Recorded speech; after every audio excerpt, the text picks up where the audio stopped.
Now, as well as drought, Europe has been battling wildfires as well this summer. Firefighters this week are currently struggling to control a rapidly expanding fire in the southwest of Spain. That's forced around 800 people to flee their homes. Meanwhile, in Canada, wildfires there have engulfed parts of British Columbia. About 20,000 people have been forced to flee. Now, Canada is extremely vulnerable to intense wildfires. This year alone, an area roughly the size of Switzerland has already been burnt.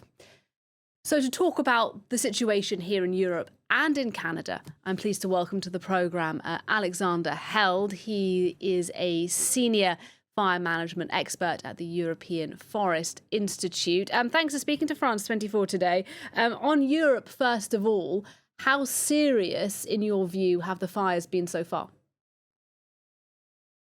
We've seen now also in your previous report on the drought, fires are just a symptom. They are just the tip of the iceberg of the very, very unstable system now.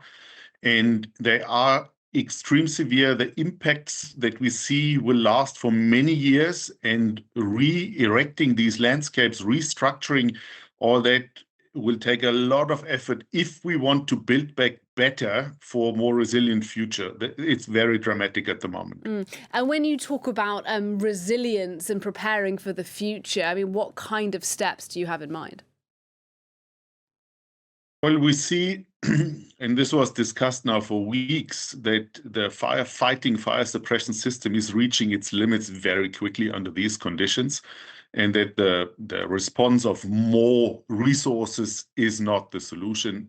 So we have a very broad agreement that the only thing we can do is improve our landscapes, making them less flammable, less continuous fuel, better landscape, a different agriculture, different forestry, more water retention.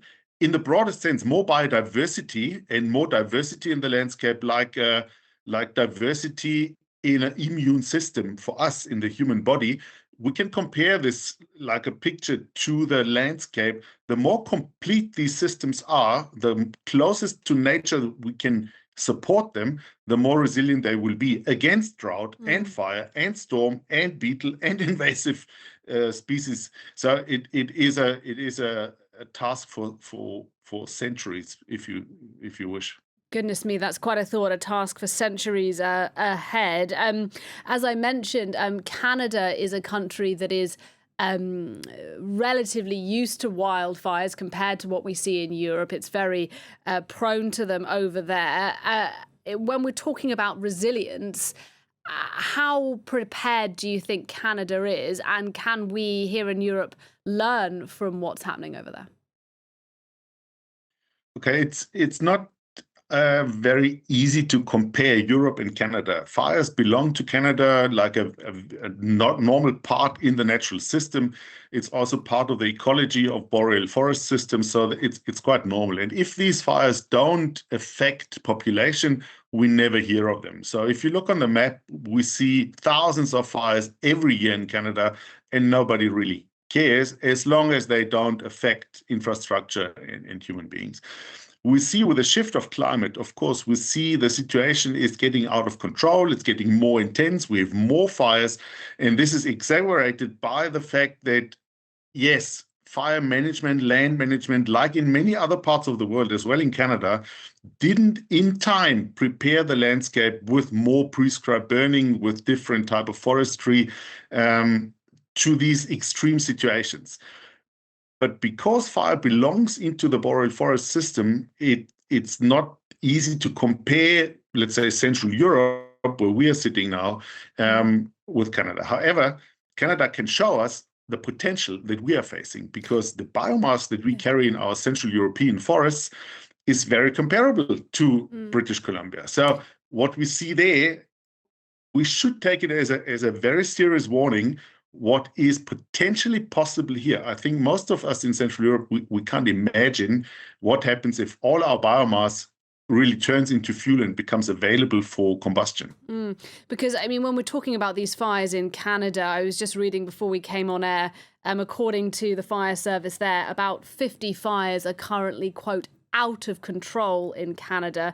We're talking about tens of thousands of people who've had to flee their homes, historic fires in Canada then. Do you think then, just to try and condense what you're saying, that there is a possibility in the coming years in Europe we could be looking at fires of that scale, that serious on this continent? Well, I think what we see now is already a sign that is pointing in that very direction, that we call these fires this year, we call them unprecedented. We called the fires last year unprecedented. We called the fires in 2022 unprecedented. So looking into Canada might help us not to be so surprised next year when the climate again shows us a very dry summer and fire situations. Also, there are things from Canada. One thing is the fire behavior and the scale and the management of it. And the other things is movements in Canada called, for example, Fire Smart Canada. It is a very, very good program recognized globally as a role model for empowering citizens to become fire wise, fire smart, and with that, responsible citizens in preparing the house, the garden, the community to survive fire situations. So there's lots of things we can learn from this international exchange. Scenario playing from looking very much into the future to looking into the past and see very also indigenous fire management techniques out of Canada. So yes, knowledge exchange with Canada will help us in a great way. And on an individual level, it sounds like education is really key now as this sort of becomes potentially our new normal here in Europe.